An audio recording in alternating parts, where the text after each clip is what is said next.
Hello and welcome. This video is brought to you by the StreamingAdvisor.com. Tailor your entertainment with streaming. And what you're looking at here on this screen today is the Xbox One. This more specifically is the little avatar I created on Xbox One. It's the streaming ad. Couldn't get every letter into the title. So, what we're doing in this video is we're going to talk about whether the Xbox One is a capable cord-cutting device. If you have an Xbox One, it might be all you need to jump into the world of cord-cutting. If you don't have an Xbox One, you don't necessarily need to run out and buy one unless you're looking to get a high-end gaming system with the money that you're saving from cable anyway. But let's talk about what makes it a good device for it and what makes it a bad device for that. We'll start with the App Store. If you go into it, you'll see that it's not necessarily geared directly towards cord cutting, but it does allow you to, for instance, rent movies. So if you want to check out some movies that you would otherwise watch on cable, you can do that. You can buy things. That's pretty similar to other major products. But it's going to be the apps that you want to take a look at that are going to be kind of the game changer for you, one way or the other. So if you go into the apps section, you have to start. You start looking at the actual App Store, and this is a place where I'm not real excited, and I'll tell you why. It's because the categories aren't put together in a way that allows you to find everything available. So, for instance, you got most popular and or new, and those are two pretty general categories. Most popular, of course, you're going to find the things that people are using on the Xbox. But most popular and new is a two pretty extreme filters there. Under categories here, there are a lot of categories listed, but you'll find that, for instance, there isn't one for TV and movies.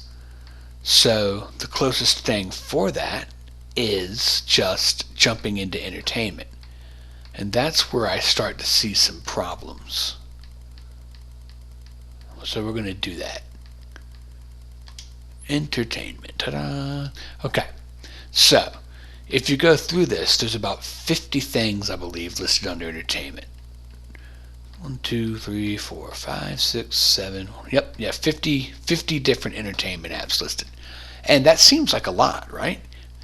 But as far as cord cutting goes, it doesn't include as many as you might hope. For instance, this is not a cord cutting app. This is not a cord cutting app. This is not a cord. There's a lot of TV everywhere apps, along with some cool streaming services. Not that every streaming service is a cord cutting app, but there's a big difference between TNT for Xbox or Sci-Fi, and for instance, the NBC app, which has free episodes of NBC. These three are all connected with cable companies, and NBC can be watched for the most part without cable. And it goes like that a lot of ways. You got HBO Now. That's an app that's great. You get HBO's programming without cable. Stars is another great one. It's used in place of having Stars on cable. But you don't have as many options as you do on other devices. For instance, its cable replacement services are YouTube TV and Sling TV. It does not offer DirecTV Now. It doesn't offer Fubo TV, even when you look for it.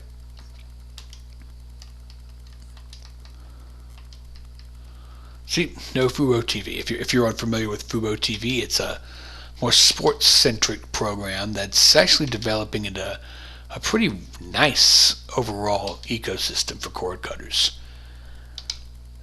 Another example is some things are listed and some things aren't. For instance, I know people who like PureFlix. PureFlix is like a Christian movie sort of thing. And it's available on the Xbox. So there it is, PureFlix. But if you look for it in the App Store, you don't find it. At least it's not in an obvious place. For instance, like I said, here's entertainment. That's where all of the major movie and TV apps are. So, scroll down, and let's see if we can find PureFlix.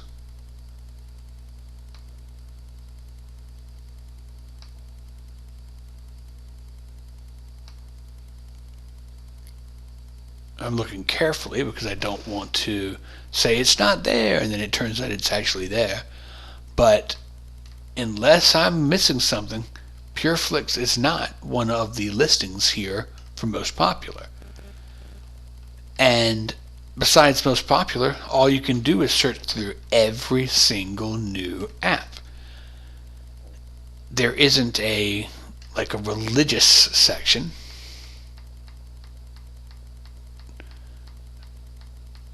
See, all the way to P, where religious should be, that's not listed.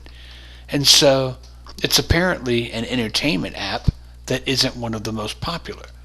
And that's fine, but there's no way to find it otherwise other than to know that it's there. And with any streaming device, I don't think you should have to know something is on it in order to find it. You should be able to find it via filters and searches and just using the App Store in general. There are other apps like that. I can't go into every single one, but that's just something you should know. Now, something that's really cool about the Xbox as far as cord cutters is that you can use an Xbox to bring in live TV through an antenna.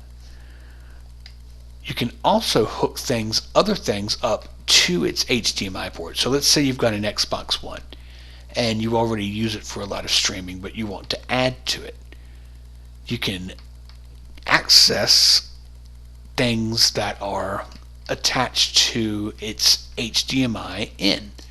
And that's really cool. Let me show you an example. I'm just trying to get to it. We'll go to My Apps. And right here, we're jumping into the HDMI port. And what you'll see is I have an NVIDIA Shield hooked up to the HDMI in. Most devices don't have HDMI in and out, but this means that if you've got other devices, let's say you've got a Chromecast or you've got an Amazon Fire Stick, you can plug this in directly to the Xbox and have everything in one place. So if you want to increase your apps, you can do that. But the thing is that we're talking about whether Xbox stands on its own. So, yes and no. That's my conclusion is I feel like there should be more cable replacement services. Sling TV and YouTube TV and Hulu are available, but DirecTV Now, Philo, and like I said, Fubo, and who knows what else are not available. I think it's a little weak to only include popular things as far as the results, even though there really is a lot to offer. Something that media people will really like, or at least media server fans will like, is that it offers both Kodi and Plex. In the case of Plex, it's the newest version of Plex, so some people might like that, some people might not, but if you like the new version of Plex, you don't have to wait for it to come to the Xbox.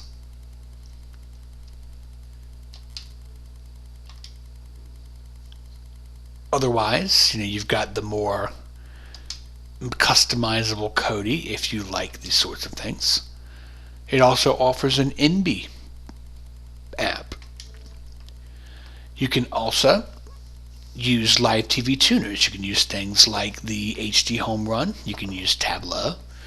So, there's a lot of ways to watch live TV, a lot of ways to use apps, and on top of all of that, Xbox One, of course, is a Blu-ray player. So you can get 4K Blu-rays right there. You can, build things up on a Plex server, access them.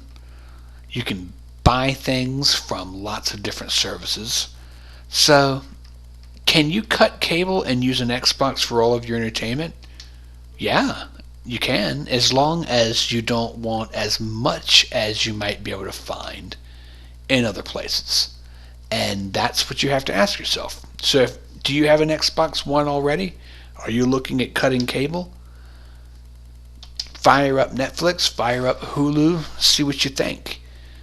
If you want to jump in a little deeper, you can start looking at the cable replacement services that it offers and hope that it offers more. But right now, if you've got one already, you might not need more. I find that it's better to have more options, which is why I like the little streaming players a little more. But if you're a gamer that spends more of their time playing games than anything else, you might have all the streaming options you need right here on the device. I hope you found that helpful. If you did, please subscribe. We can always use more support. I'm Ryan Downey, the Streaming Advisor. As always, stream on, my friends.